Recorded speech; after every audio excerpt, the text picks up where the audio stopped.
le chef d'état-major des armées s'est adressé au maire de France. J'exprime, au nom des Insoumis, un désaccord complet avec sa prise de parole comme avec son contenu. Ce n'est pas une polémique, c'est un rappel à l'ordre.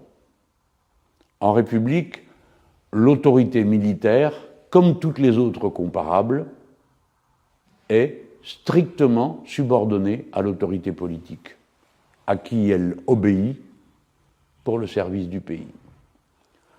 En démocratie et en République, c'est au Parlement et au président et à nul autre de désigner l'ennemi et d'appeler au combat si celui-ci doit être engagé, pas au chef d'état-major des armées.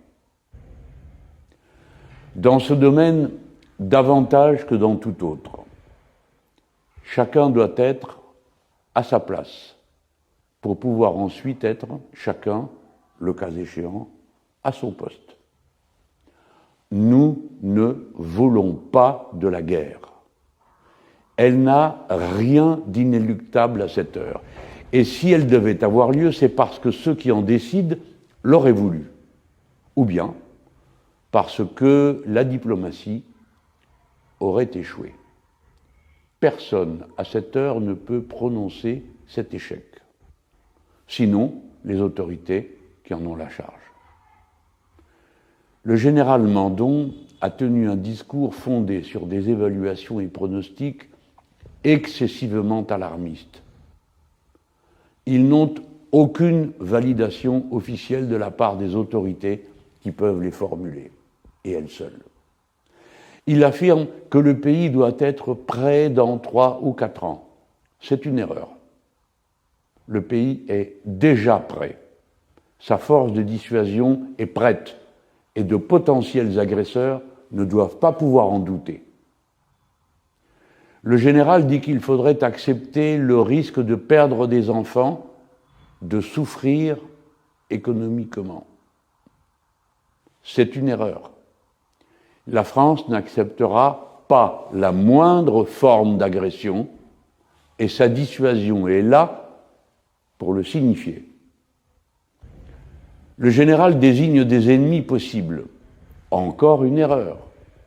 C'est à l'autorité politique du Parlement, au chef de l'État et à eux seuls de le faire. Car cet énoncé vaut ouverture du combat. Une telle usurpation de responsabilité, de tels propos sont inacceptables.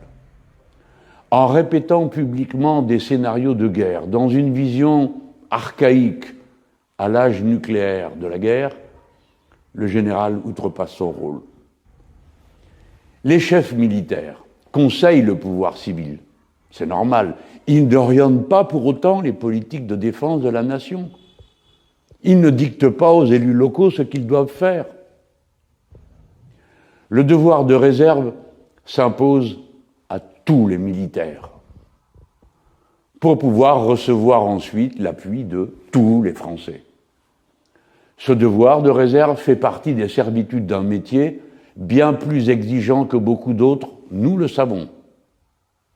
Mais des déclarations publiques engageant le pays dans un imaginaire de guerre n'ont pas à avoir lieu. La France insoumise demande au président de la République